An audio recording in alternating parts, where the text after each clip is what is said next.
मैं निवेदन करती हूँ इस आनंद आश्रम के महत्वाकांक्षी प्रोजेक्ट के बारे में हमें थोड़ा विस्तार से बताएं। उसके लिए मैं आमंत्रित करती हूँ हमारे इंडो वाइजिन के दक्षेश मांकन सर को। सर आनंद आश्रम के एक सेवक भी हैं, बहुत स्ट्रॉन्ग पिलर हैं, जो सोच लेते हैं कर दिखाने की क्षमता रखते हैं। और सर के लिए एक लाइन ज़रूर बोलूँगी कि इतिहास लिखने के लिए कलम नहीं, हौसलों की ज़रूरत होती है। Dakshesh sir please. अच्छा हुआ सूत्रधार ने ऐसा नहीं बताया कि स्वर्ग में जाके बोलिए, स्वर्ग के बारे में बोलने के लिए बोला। एक कोइंसिडेंस हुआ, 2-3 दिन से मैं ट्रैवल कर रहा था। आज सुबह लगा कि कुछ तो बोलना है, तो कुछ बुलेट पॉइंट्स बनाऊं।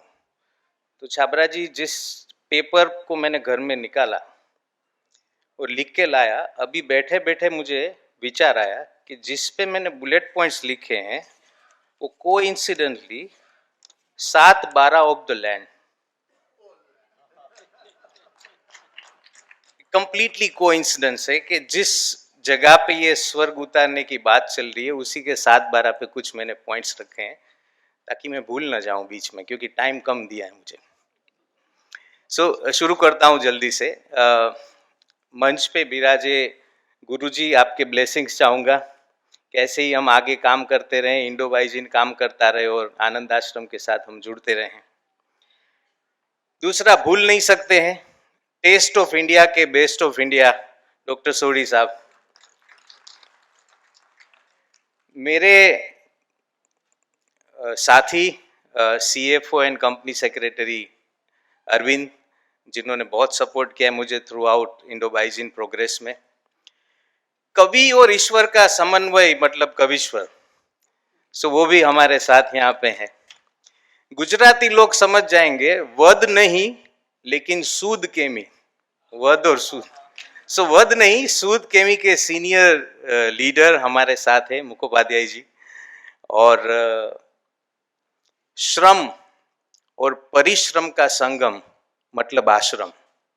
ऐसे आनंद आश्रम के हमारे बहुत सारे कर्मठ कार्यकर है, लेकिन 3 ट्रस्टीगण छाबरा जी, रमन जी, रति जी स्टेज पे, उन सब से मैं थैंक यू करके आगे कुछ बोलना चाहूँगा। मैडम जी, आप भूल नहीं सकता, आपके आशीर्वाद पहले चाहिए। शुरुआत में करूँगा कृष्ण भगवान से। कृष्ण भगवान को हम सब बोलते हैं कि मेरी, जो भी भगवान में मानते हो बोलते हैं कि भाई मेरी किस्मत ठीक नहीं है, हम किस्मत पे रोते हैं। तब कृष्ण जी बोलते हैं, तू क्यों रोता है तेरी किस्मत पे, कभी मेरी किस्मत तो देख। बचपन में मेरी माँ छूटी, फिर मेरे बाप छूटे, उसके बाद कम था तो नंद और यशोदा जैसे माँ बाप मिले, वो भी छूट गए। मेरे दोस्त छूटे, मेरा गांव और धाम छूटा, मेरे ग्वाले छूटे, कम था तो लास्ट में राधा भी छूटी। सो उसके जीवन में सब छूटता ही गया, छूटता ही गया, कुछ बचा नहीं।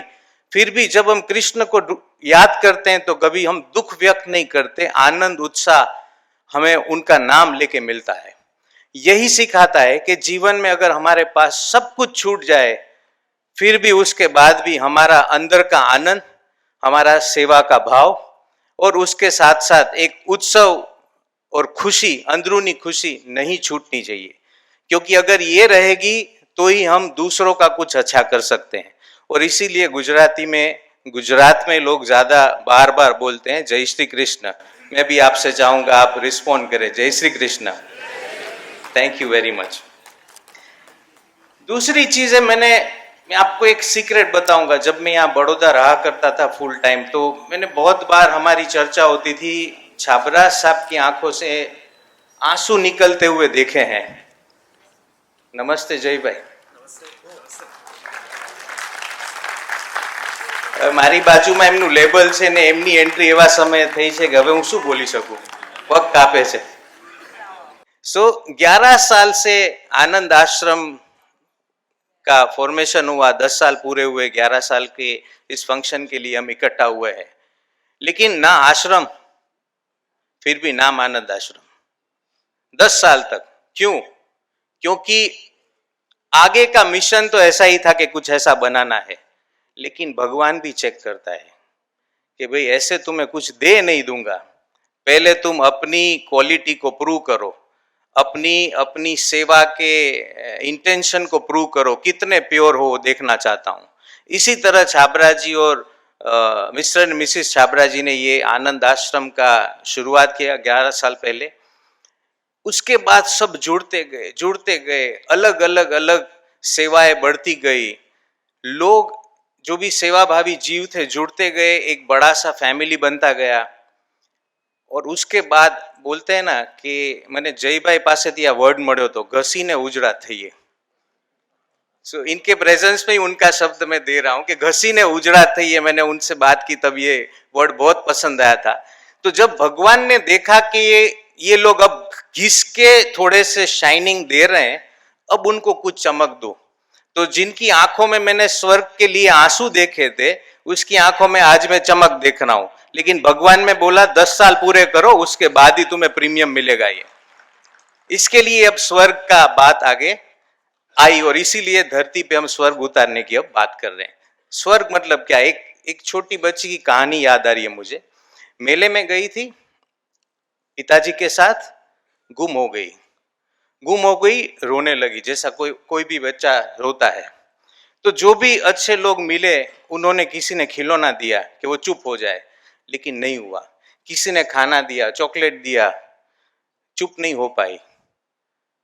उसके बाद जब उस थोड़ी देर के बाद उसके पिताजी मिले, तो खिलौना भी नहीं था, खाना भी नहीं था, फिर भी चुप हो गई और उसकी आंखों में खुशी और कॉन्फिडेंस आ गया।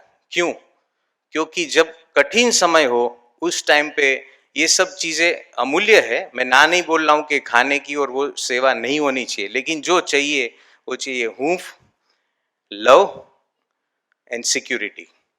तो मैं चाहता हूं कि इस जो स्वर्ग आनंद आश्रम स्वर्ग बना रहा है, हैप्पीनेस होम बना रहा है, वहां पे जो भी लोग आएंगे उनको वहां के मेन गेट के पास ये 3 दरवान खड़े होंगे जो उनको गार्ड करके अंदर ले आएंगे, जिनका नाम होगा love, compassion and security. Right? हम वो स्वर्ग का बात कर रहे हैं। ऐसा स्वर्ग चाहिए, ना कि उनको सिर्फ शेल्टर मिले और ना कि उनको सिर्फ खाना मिले। और लास्ट पॉइंट मैं बोलना चाहूंगा इसके लिए, हम सब बोलते हैं, मैंने बहुत काफी जगह पे सुना है कि ऐसे आश्रम नहीं बनने चाहिए क्योंकि ये ठीक नहीं है चीजें, ये हमारे संस्कार या तो कल्चर को नहीं दिखाता है। लेकिन अब ये हकीकत बन चुकी है, तो अब हम क्या सिर्फ ये बना के छोड़ दें? मेरा आग्रह है कि आज इंडो बाइजिन जुड़ा है और लोग जुड़ेंगे, लेकिन आनंद आश्रम को मैं रिक्वेस्ट करूंगा कि हम इस परिसर को ऐसा, जैसे वडोदरा संस्कारी नगरी है, उसी तरह इस हैप्पीनेस होम और स्वर्ग को हम सेवा टूरिज्म पॉइंट बनाए। जैसे लोग स्टैच्यू ऑफ यूनिटी जाते हैं देखने, इसी तरह एक समय आए कि ये हमारा हैप्पीनेस होम या तो स्वर्ग देखने आए। अंदर हम 4 से 5 एकदम वीआईपी कॉटेजेस बनाए, जिसके अंदर कॉरपोरेट्स की ट्रेनिंग हो और उनके जो भी एम्प्लॉयज है उनको हम बुलाए, अंदर रहे, वो पे करे, फ्री में नहीं, वो पे करे, वो 2 दिन अंदर रहे। दे फील दैट कि अगर आज आपने आपके माता पिता को छोड़ दिया तो कल आपकी भी ऐसी ही बारी आने वाली है। और दूसरी चीज, ये स्टेज पे बोलने वाला शब्द नहीं, लेकिन फिर भी बोलना चाहता हूं कि विदेशों की काफी चीजें हम यहाँ पे कॉपी करते हैं। विदेशों में जब बड़े बच्चे हो जाते हैं तो उनको घर से वो बाहर जाते हैं, अलग रहते हैं, तब माँ बाप अपने अकेलेपन को खुद को समझाने के लिए पेट्स पालते हैं, कुत्ते या बिल्ली, और उनको अपने बच्चे की तरह देखते हैं। और यहाँ पे मैं देख रहा हूँ, हर एक घर में नहीं, मैं पूरे समाज को नहीं बोल रहा हूँ, लेकिन कुछ घरों में हमने देखा है जिसके कारण ऐसे स्वर्ग बनाने पड़ते हैं कि वो माता पिता को कुत्ते की तरह पालते हैं। तो ये चीजों में बदलाव कैसे होगा? सिर्फ ऐसे शेल्टर होम्स बनाने से नहीं, लेकिन उनको कुछ हम कोचिंग दे, उनको कुछ ऐसी वैल्यू सिस्टम दे, वो देखे, अंदर आए, फील करे। जब वो आदमी अंदर से चेंज होगा तभी बाहर कुछ चेंज ला पाएगा। और मेरी यही इच्छा है कि हम सिर्फ शेल्टर होम या स्वर्ग न बनाए, उससे कुछ ट्रांसफॉर्मेशन समाज में लाए, ऐसा कोई प्रयास करे। और लास्ट में यहाँ पे मैं देख रहा हूँ काफी सीनियर सिटीजन है, उनको शायद ये मैं लास्ट वाक्य बोलूँगा, खुशी होगी। आप चिंता मत करो कि आप बड़े हो गए हैं और अभी आपकी वैल्यू नहीं है, ऐसा नहीं है, क्योंकि फ्रूट से ज़्यादा ड्राई फ्रूट्स महंगे होते हैं। Thank you very much, thank you for listening me, thank you very much.